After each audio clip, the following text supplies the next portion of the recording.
Hello to my ELA class. Today we are going to read chapter 11 and 12. I'm going to read both of those for you on this video. If you would prefer, just mute me and you can read these pages yourself by looking at the pages on the video. Now, chapter 11 is a play on the movie Field of Dreams. You may remember, if they build it, they will come. Or, if you build it, they will come. That's a famous line from that movie. It's a great baseball movie. There's a picture of it right there. And so I told you every chapter has to do with a famous book or movie from the past. And this is called Field of Screams, based on Field of Dreams. Haha. After this, you will have some open-ended questions in Canvas. Please complete those so that I can count you present and give you a grade, okay? Good luck. And remember, I'm online from 9 to 11 if you need any help. Okay, right off the bat, page 1. The Baseball Hall of Shame. When spring came, we had the choice of baseball crew, tennis, fencing, and some sport where you catch a ball with a net on a stick. That looked really hard. I've never played any of these sports in real life, but at least I knew the rules from playing Major League Baseball, 2K6 on the Xbox, and watching games on TV. For once, Drew didn't know how to play any of these sports either, mainly because where he lives, there are even fewer parks than where I live. The good news is they put us on the same team. The bad news is that since so many kids went out for the net on a stick game, they only had enough players for one lower form baseball team. That meant Andy was on our team too. And then on the next section, then we found out why so few kids go out for baseball. His name is Coach Jim Bumduty. First of all, how can you not laugh at a name that has both bum and duty in it? I'll tell you how, because rumor has it that some hot dog, that's what they call show-offs, made that mistake back in 1997.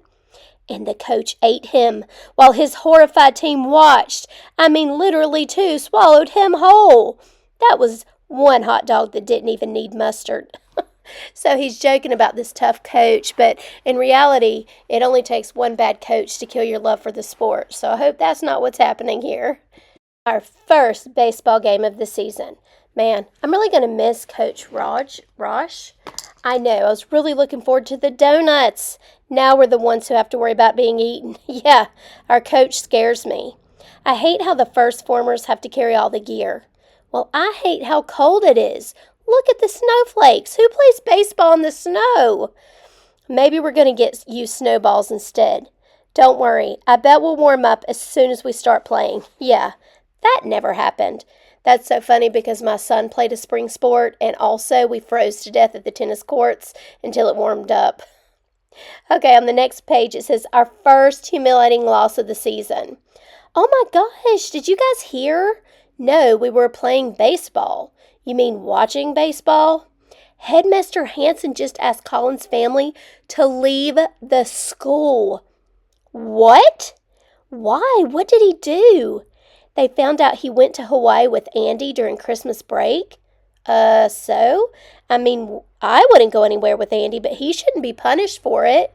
Yeah, going anywhere with Andy should be punishment enough. No, it's not that. The school is upset that he took such an expensive trip since he's on... On what? Yeah, tell us, Ashley. I can't, I'm not one to gossip. Oh, yeah, right. Here it says a public service announcement. Hi, I'm Oprah Winfrey, and I need your help to tackle a serious problem because there's something going around your school and you may not even know about it. Something bad. And the worst part is that some of your own friends may be on it. What are they on? Financial aid. This is Colin, and unlike many of you, his parents didn't inherit wealth. His dad isn't an investment banker, and his mom didn't go to law school. But despite their shortcomings, they still want the best for Colin, like sending him to a school like this. But they can't do it without people like you. Won't you please help my buddy Colin for just pennies a day? Yes, I will, Michelle Obama. Oprah, hooray, I can go to school. Donations to the annual fund. So this part of the comic or the book is kind of poking fun at how they treat kids who are on financial aid. And for those of you who remember, I was telling you my son goes to a private college and he is on some major financial aid. I'll put a few pictures in so you can see his school and where he's at. There's no way we could pay that out of pocket, but he goes to school with children who are paying out of pocket. And so those children live much more different lifestyles. It's hard to watch them after school, be able to go and shop and go to games and go on vacations, and he's got to go to his job at Dunkin' Donuts. But at the end of the day, he's going to be better off because of it, as will Colin in our story. But Jordan, our main character, is making that comic to kind of poke fun at how people treat you when you're on financial aid at times. Okay, right here, this chapter 12 is based on the movie Fight Club. Let me put a picture of my man Brad Pitt right there. There he is from the movie Fight Club. I think it's rated R, so don't think about watching it yet, but it's a pretty good movie. It's kind of a psychological thriller. Yes, Jordan has a picture here called The Right Club. That's Drew, isn't it? And then Jordan's in the back. The Right Club. Weeks later. Can your mom make chalupas, or is that just a Taco Bell thing? Not Andy again. Don't start up, Andy. What? Why is everyone always so sensitive about everything? Besides, I'm not even talking to you, Drew. Me and Ramon are cool. Instead of telling him it's okay, why don't you ask him? Relax, dog. I was only being a jerk. Ooh, Drew does not shy away from confrontation. A jerk, that's what you were being. You're just jealous that I got to play baseball while you and your friends rode the pine. Are you serious? By the way, rode the pine, that means they sat out on the bench, by the way. And then Drew says, are you serious? I couldn't care less about baseball. What I do care about is that you think you can say and do whatever you want to people, and no one ever calls you out on it. You're always picking on me, and the only reason you beat me out for quarterback was because what, Andy?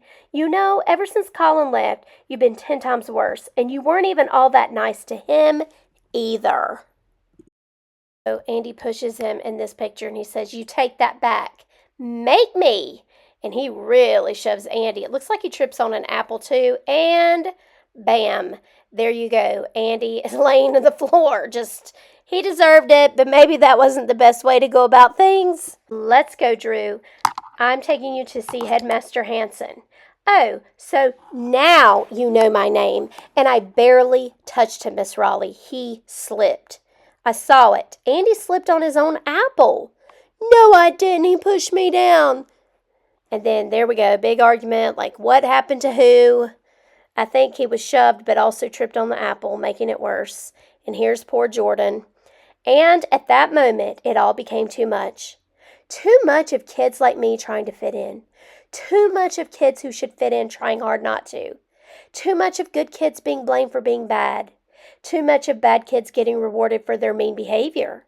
And way too much of me feeling like I'm never in control of anything.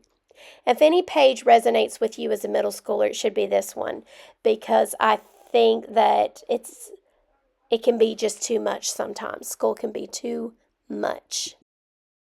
And Jordan has a comic here where he says, until now. I'm feeling some Batman-esque behavior coming on here. Wait! Jordan finally speaks up. Jordan is quiet and shy. Miss Raleigh, Drew did not knock Andy down. Andy pushed him first. Then when Drew pushed him back, Andy slipped on an apple. Come on, who else saw it? And now Jordan's not playing around here. He's standing on a table. And everybody's like, that's the way it happened, Miss Raleigh. Andy broke my grandmother's lamp. That has nothing to do with anything. I saw it too. Me too. Yeah, Mrs. R., Lil Man is right. That corny dude slipped on an apple. I saw it too. And for the last time, Andy, I'm not Mexican. I'm Nicaraguan. I've been telling you that since kindergarten. Finally, Jordan stands up for what's right, even though it's not in his nature. I believe them. I do too, Karen. Well, I'm not a fan of Miss Raleigh, by the way. And by the way, this is DeAndre. We look nothing alike. Sup, Miss R?